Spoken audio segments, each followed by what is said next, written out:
transfer portal opens up this coming Tuesday. But even with that being said, there's a couple of updates we got to get aligned on here before that thing does open up. You're already seeing some names pop up with intends to enter kind of verbiage. Some guys can't enter yet, so they're just announcing, hey, I'm going to be in there. When that thing opens up, I'll be in there. And one guy we thought was going to be there was USC's defensive lineman, Bear Alexander. That was news that we thought was going to happen. Turns out he's staying. Okay, and Bear Alexander took to Twitter to say as much. He said via Twitter, I am not crystal clear on all the noise or what any of this portal mess is about. I'm here to finish what I started, and that's chasing a natty here at USC with my teammates, hashtag fight on, and he threw the peace sign emojis in there for good measure. So good for Bear Alexander, good for USC. Did some digging on this. What I'm told is that there were some NIL misunderstandings, some NIL confusion to kind of get ironed out, got smoothed over, and Bear Alexander, as per his own Twitter handle, for his own Twitter page, is going to stay at USC. This is absolutely massive.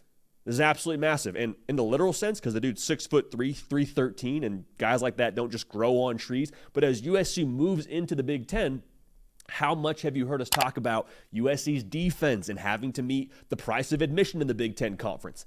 The Big Ten is a line of scrimmage league. If you don't have guys like a Bear Alexander in the middle of your defense, you're going to be in for a very, very long season. So keeping him in LA, massive. Again, very, very encouraged if you're a USC fan that he's not going anywhere. Very big keep for USC. LSU linebacker Jackson Howard intends to enter the transfer portal. Howard was a top 120 recruit in the class of 2023. Interesting note here, he's a linebacker. You're saying, no doubt he's a linebacker. Remember what we said yesterday on our show. Linebackers now are going to be a hot commodity. So don't be surprised if Jackson Howard ends up at another high-profile school. Again, 6'4", 241. Just because you didn't start at LSU as a true freshman doesn't mean you can't play some ball. So keep an eye on Jackson Howard. Colorado safety Miles Slusher intends to enter the portal. He was previously at Arkansas, and then he transferred to Colorado, and now he's back in the portal with 2 years left, or he's going to be back in the portal with 2 years left. 6 foot, 195 pounds, 110 career tackles. So he's not one of those DBs who just wants to play the football and sit back and pass coverage. Like, he's more than willing to get out there and mix it up. Curious to see what his market is, but regardless, there's going to be, I'm sure, a fair amount of suitors for a Miles Slusher. Damien Martinez was probably the biggest name to announce their intentions to enter the portal. Jesse Simonton, again, I cannot stress this enough. Make sure you're following Jesse Simonton on Twitter or following him on X, whatever we're calling it now. He just continues to deliver heat-seeking missiles when it comes to his columns. He put out a list of 5 schools that he thinks would be a good fit for Damien Martinez. I'm not going to list all 5, but I want to go over a couple here. Miami would make a lot of sense. Like Jesse says, they're a clear player when it comes to the transfer portal ball game. And with the loss, more or less, of a Henry Parrish, looks like they're going to probably have a few more backs they want to add to that room, or at least one. And Damien Martinez being an all Pac-12 kind of player, over a 1,000-yard rusher, that'd be a big pickup for them. Michigan State probably makes the most sense from a logistics standpoint. Jonathan Smith, his head coach last year at Oregon State, takes the job at Michigan State, along with a couple of his other teammates with Aiden Childs and Jack Velling. Just stick with your same head coach, have some familiarity there, playing the Big Ten. I don't know if Michigan State's in the best position to allow him to have this same kind of success he had at Oregon State last year, but regardless, Michigan State, from a personnel standpoint, would make sense.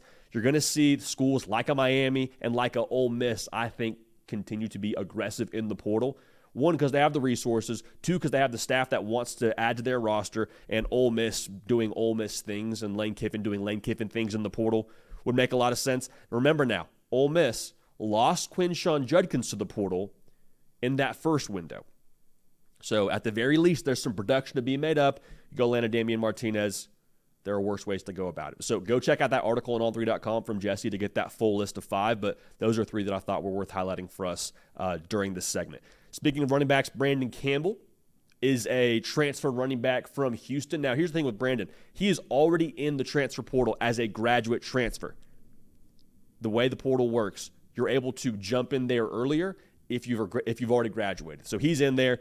He started his career at USC, and he was formerly a 4-star recruit out of high school, 5'10", 210 pounds, decent production throughout his career. I mean, he's got 120 carries for right around 500 yards, a couple of touchdowns. So there's still, I think, some some potential there with him and with, the rest of his college career. So we'll see where he ends up. But again, a 4-star player out of high school. Maybe it's just a fit thing for him. Maybe he's got to find the right fit. A couple more notes here on the transfer portal. The quarterback market is going to be a talking point, I think, here throughout spring games. And what I want to make sure we're aligned on here, like I said yesterday, the quarterback position, similar to the rest of the market, is going to have some more noise later in the cycle, meaning you're going to see a lot of names pop up close to the end of that deadline for guys to put their name into the portal. Reason for that being, some of these quarterbacks that might already see the writing on the wall and understand, hey, I might be a 3, I might be a backup, they're going to want to help themselves by having a solid spring game, have sort of an audition for a future roster spot or a future school that might need a quarterback, and then hit the portal after they do what they want to do in that spring game. Malik Murphy and the buzz that he generated last year before staying at Texas is a great example of what you would hope you're able to do if you're a backup quarterback at one of those schools. Also worth noting, if you're banking on getting a transfer portal quarterback in that second window, I don't know this is going to be the market for you.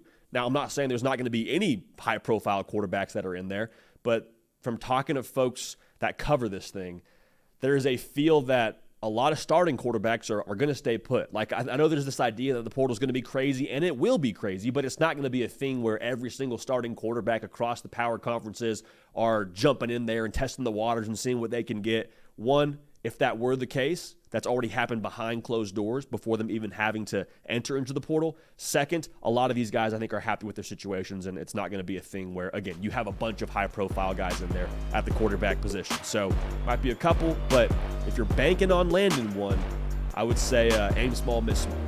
So that's kind of the latest on the portal there. Make sure you're subscribed here. We're going to cover the portal better than anybody else in the country. I promise you, this is the spot you want to be locked in at. Hey y'all, thanks so much for watching. Subscribe to the channel here to make sure you don't miss an episode of The Hard Count. Also be sure to check out other videos on the On3 YouTube channel.